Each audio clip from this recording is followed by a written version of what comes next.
sit down at a fancy restaurant or, some fancy function, and I don't know which fork to use first. Well, Tam Stone is here. She's going to set the record straight. Tam, thank you for being here. We're going to start with table settings. You got to walk me through this. Yeah, whether you're out to eat or you're setting a table for a dinner party, you need to know where you need to place everything. Right. And what we've got here is I've got a basic, kind of an informal table setting. And I actually have out on my Pinterest page, Tam Stone, I have a basic and informal and formal settings. Okay. So you can see how they're all set up. So this isn't even formal. This is not formal. Goodness. You would actually start to see many more utensils out to the side. But the general rules are is that you want to place your forks to the left and your food is over that. So that's what my grandmother always told me when I was young. Think food, fork.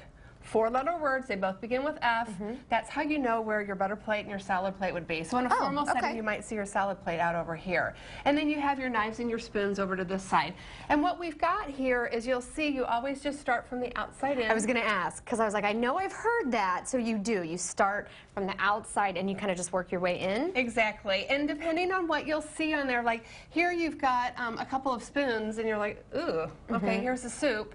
The soup spoon is always going to have a much rounder bowl to it as opposed to the more oval bowl of the teaspoon. So you're going to want to use that spoon for that course. And typically it's not even set on the table unless everyone is having soup.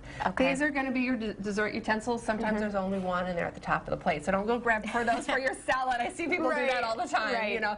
So anyway, just remember your food fork is on the left, and then you have your beverages to the right, and there might be more glasses as far as water goblets and more wine glasses, etc. Okay, very good. Now, upon doing research for this segment today, I always wait when I go to a dinner party. I wait until the host sits down and eats. But what about napkins? How do I take cues from my host? Everything. It is everything. Do not be seated until your host or hostess is seated. Do not put your napkin in your lap until your host or hostess is seated. Do not begin to eat until your host or hostess. And that's important to know if you're the host or hostess as well, because everybody's looking everyone's to you. Hungry. Yeah, we're ready to eat and we're waiting for you. So that's important, very important. Okay, now let's talk a little bit about panic triggers. Like sometimes I catch myself, I'm like, oh, were my elbows on the table? I don't know. What's the rule? Elbows on the table are a no-no. Now you can rest your forearms on the table, and that's perfectly acceptable in any setting. Some of the other panic triggers are when you get up and what do you do with your napkin? Where do you put it? Do you put it beside your plate? Do you put it on your plate? I usually throw mine in the chair. Okay, that's good. No, that's good. Is that right? Now, ideally, you should actually fold it nicely and set it in the chair. But yes, that's the thing that you want to do. And often you'll see waitstaff will bring it and drape it over the back of the chair. When you're finished eating, you set it to the side where your forks would be, basically where it started out when you sat down. Never put it on your plate. That's just a no-no, and that's something I tend to see a lot. Especially if you're still eating, don't put your napkin on your plate. Now, real quickly, wait staff. Are there any other cues or anything that we can take from anything else that we can take from them? Yeah, the best thing is understanding when you can cue that you're either finished eating or not. That's with soups. When you have soups, if you're resting, just leave your spoon in the bowl or in the cup. When you're finished eating, set it to the side.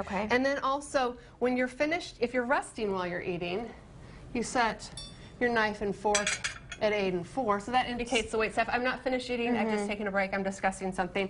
And then you will also set it, maybe this way, when you are finished, and you can also turn your fork over, which is very continental style. Okay, I do always kind of turn mine over. I think I may actually cross mine even, but so just turn them over, leave them closer together. That cues that I'm done eating. Exactly. Okay, because there's nothing worse than a waiter taking your plate and you're not done, and I never want to be rude and say I'm not done, so I just watch it with sad eyes as it goes. But Tam, thank you so much. Wonderful tips. We work from the outside in, lots of great ideas. Turn to our host. I think I'm set. I should have a dinner party. Now I just need to learn to cook. Thank you. That's a big Back to you, Alexis. So is eating with your hands, is that considered bad form? So if it's fried chicken or ribs, no. Okay. If it's pasta, yes. Okay, good to know. Mental note. So does the pot of gold...